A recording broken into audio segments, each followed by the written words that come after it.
In this edition of RPPV News. An MP chooses family over Parliament. A schoolie's arrest is made, and we look at the magic of inclusion. Hello, I'm Catie Sharp. Welcome to the latest edition of RPPV News, bringing you stories from across Frankston and the Mornington Peninsula.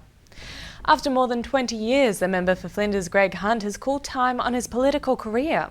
The Federal Health Minister announced his retirement on Parliament's last sitting day of 2021. He stated his main reason for retiring was to spend time with his family. They said to me on Sunday, they looked at me and said, "Dad, this is your last chance to be a proper dad. And it's time to come home, Dad." Mr Hunt holds Flinders by a margin of 5.6%. He is expected to remain on the front bench until the federal election, which is likely to be held in May next year. I think it is time, Mr Deputy Speaker, subject to the will of the local branch members, for a strong, brilliant woman to be the Liberal candidate for Flinders. Detectives from the Mornington Peninsula Crime Investigation Unit have made an arrest following a stabbing in Drumana last month. A 17-year-old boy suffered serious injuries after he was stabbed at an outdoor gathering on Boundary Road on the 13th of November. This week, detectives executed a search warrant in the Carrum Downs area and arrested a 15-year-old boy. He has been charged with intentionally causing serious injury and was remanded to appear at a children's court in December. Meanwhile, a schoolies party took a dangerous turn in Rosebud last Monday night with a series of unprovoked attacks on partygoers and a police officer. A male acting sergeant was allegedly king-hit from behind in what police describe as an unprovoked attack. RPPV's Ella Siganini reports the incidents were in contrast to the Rye Schoolies Festival organised by the Shire last weekend that passed off without incident. A police officer was king-hit at a schoolies party when officers tried to disperse 300 partygoers on the Rosebud Pier. The unprovoked attack is not the only incident that had occurred, with a series of other teenagers being struck with bricks over the weekend.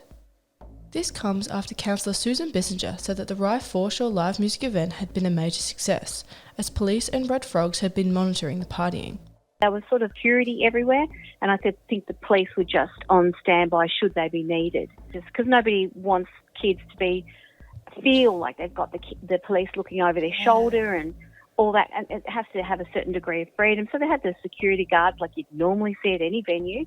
After this year's success, Councillor Bissinger hopes that the event can go ahead again next year, with even bigger names and greater involvement. Victoria Police have upped their measures to keep teenagers safe, ensuring that previous incidents like the flares and riot police from Rye Schoolers in 2018 do not occur again, as the celebrations continue into the next week. This is Ella Siganini with RPPFM News. A 15-year-old from Rosebud was arrested at the scene and has been charged with assault and reckless conduct. The injured officer was taken to hospital for treatment and has since been released. We're in the middle of 16 days of activism, and the Respecting Seniors Network has launched a 16 Days in 16 Ks campaign. The campaign highlights that women of all ages, and not just younger women as is commonly depicted, are victims of intimate partner violence. Whether by foot or on wheels, participants have set the goal of clocking 16 Ks in 16 days in recognition of victims of family violence and to call out violence against women in our community. Participants are encouraged to snap a selfie while walking by using the campaign's selfie frames installed along popular walking routes. The Peninsula Community Legal Centre's Street Law Coffee Van is taking part, making speaking to a lawyer easy and accessible. The Legal Centre's Kirsten Young gave RPP some sobering statistics regarding family violence in our region. Here on the Mornington Peninsula, at the Peninsula Community Legal Centre, we saw a 30% increase in clients, mainly women, who are seeking assistance with family violence intervention orders. And I think that there's also data from Peninsula Health that the presentation of older people presenting at the local hospital, the emergency departments, was up by 59%. That was people who'd been experiencing older people experiencing family violence. If you or someone you know is experiencing violence, you can contact 1-800-RESPECT on 1-800-737-732. If you are in danger, call 000. With the warmer weather finally here, Transport Safety Victoria is reminding boaters and paddlers to know the 5 when they are planning to head out on the water this summer. With 10 fatalities from recreational vessel incidents in the last financial year, they are offering 5 simple steps to keep safe. Know the weather, as water conditions can change quickly with the weather and currents. Practice getting back on. Many injuries and fatalities result when people go out alone and can't get back on and are unable to raise the alarm. Carry a distress beacon. While 90% of boaters carry a distress beacon or radio, only 56% of paddlers do. Lock in a buddy plan. Always let someone know where you are going on your boat or kayak, including your point of departure and when you plan to return. And of course, wear a life jacket. These are simple tips that ensure we all have a happy and safe summer. And Julie Fisher and her son Darcy are championing inclusion. Langwarrin resident Julie has published a new book called The Magic of Inclusion, which is the story of her son Darcy, a 15-year-old with Down syndrome. This week they met with Ella Sigonini to talk about inclusion ahead of the International Day for People with Disability. Give people a chance and watch them shine is what Julie Fisher believes are words to live by. Her new book, The Magic of Inclusion, is a story about her life with her son Darcy, a bubbly and excitable 15-year-old boy with Down syndrome. Julie tells of her life even before Darcy was born, where adjustments had to be made to their family's lifestyle. Our life probably changed with Darcy while I was pregnant, because we received the diagnosis of Down syndrome when I was 15 weeks pregnant with him. So even though we were sort of, after a few doctor's appointments, we were expecting them to say that as the result, it still sort of turned our life upside down a little bit because of the unknown and the stigma around Down syndrome. Julie says that even though she wasn't frightened of the future with Darcy, she was concerned about other people, as there was and still is negativity surrounding the disability. The Magic of Inclusion is Julie's second book. It follows the unexpected journey, a story of how the Fisher family embraced the beauty of disability. She also mentions the measures she still has to take when in public, continuing to stick to certain places and people to avoid judgment. A few friends that have told me some pretty upsetting stories over the years, and I really want to try and be a voice for them as well. And I want to empower them and give them confidence to go back out and about with their kids if they're frightened to. Because sometimes there's places you go to and you're just walking around and you're guarding your child because you're looking out for it to happen, because it does still happen so often and it shouldn't happen. And also just to also show people how wonderful it is to see someone like Darcy shine when he's been given an opportunity to have a go. To Julie, inclusion is ensuring that all people have a place to belong, no matter where they're from or how they look. Giving people a chance and watching them shine is something that Julie says Darcy does every day. Today, he's got his Deb coming up, and we went and picked up the suit. And the first thing he did was went to the mirror, and he's like, "Oh, look at now that just is wonderful too." 15-year-old Darcy is a regular boy who has an immeasurable love for all things sport, music and dance. Bowling is Darcy's favourite weekly activity, travelling to zone bowling every Wednesday to compete with his friends and his carer, Jake. How many strikes do you get, Darcy? 4. Every week. Last Friday marked the International Day for People with Disability, holding the theme of fighting for rights in the post-COVID era. I just want people to be accepting and realise that he's a person just like everybody else and he has the same rights. This is Ella Sigonini with RPPV News. The Magic of Inclusion is available at all good bookshops. After the break, we go to Patricia with the coming week's weather report. Everyone knows Australia has 4 big banks. But there's another big bank snapping at their heels.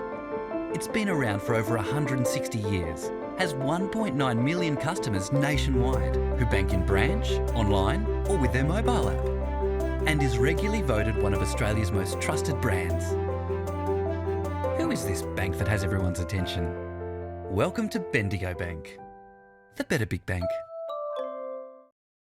Established in 1988, Progress Signs has been servicing the local community for 30 years. Located on the Mornington Peninsula, they are the #1 destination for all your signage needs, specialising in a variety of signage from vehicles to shop fronts, occasional and corporate events, short-term, long-term and everything in between. If it's signs you need, be it large or small, Progress Signs is the place to call. Available 24/7 at progress-signs.com.au.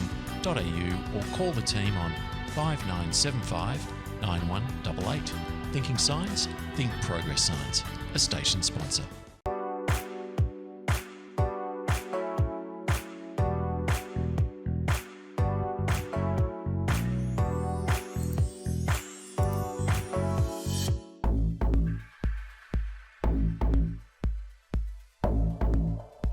Hello, I'm Patricia and welcome to this week's RPPV Mornington Peninsula 7-day weather forecast. Today we are at the Briars just outside Mornington, where later today the Peninsula Music Festival will be happening. The crews here have worked very hard to make sure that this show goes off with a bang. And with talent like Boom, Crash Opera, Deb Conway, Taxi Ride, Dragon, and Mark Seymour, this is going to be the place to be today on the peninsula. Let's now turn our focus to this week's weather. Today, Saturday, the 4th of December, brings us a partially cloudy day with light westerly winds. We will reach a top of 18 and a low of 10. It may be a good idea to bring an umbrella as there is a 40% chance of rain. Sunday sees another partly cloudy day, still cooler than earlier in this week. Expect a top of 22 and a low of 9. Monday brings back some of that warmth that we experienced early last week, with some scattered clouds bringing us a low of 12 and a high of 28. Tuesday sees the rain returning, which sets the trend for the rest of the week. Expect a 70% chance of rain, bringing a low of 15 and a high of 22. Wednesday, the 8th of December, sees the showers easing, with only a 40% chance of rain. Look for a low of 11 and a high of 18. Thursday sees the temperatures drop further, with a mostly cloudy day across the peninsula. Expect to feel a low of 10 and a high of 19. And finally, Friday sees the cloud cover remaining. We should feel a low of 11 and a top of 21. Let's now look at this week's fire hazard information for the Mornington Peninsula. This week sees the fire danger level on the peninsula as low to moderate. The UV index this week is predicted to reach 10, very high, so sun protection is recommended from 9 a.m. to 5:20 p.m. each day. Well, that's all for this week. Enjoy the great music at the Briars today. Have a great week and remember to continue to be kind, patient, and understanding with each other. And until next time, take good care. And now to our surf guru, Muzz, with the Surf Report. Hi, it's Muzz here, and welcome to summer. So here we are, first few days of summer, and we've started off with a bang. We've had some pretty good summer-like conditions, and we've had some reasonable waves, which has been pretty good considering the last half of springtime was pretty average, to say the best. So yeah, we're off and running now. Next week in front of us for that first full week of summer. Going to have an increase of swell over the weekend on Saturday and Sunday, but the winds are going to be favourable. It's going to be onshore, but there will probably be waves in Western Port, so most of those reefs will hold a reasonable wave in the onshore conditions. About Tuesday next week, looks like it's going to go back offshore, and it'll probably be similar conditions to what we had this week.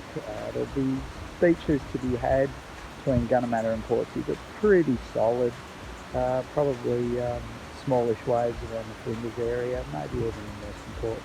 But this week looks like Tuesday is the peak of the days at the moment, but still very changeable. Look at this week we just had. It's going to be onshore all week, and we ended up having waves Monday, Tuesday, Wednesday and Thursday. So a bit of a surprise.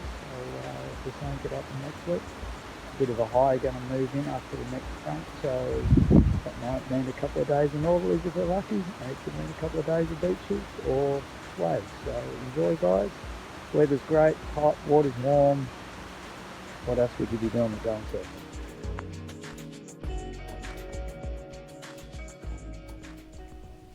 And that's all from our team here at RPPV News, serving the community with stories that matter to you. Keep watching and do tell your friends.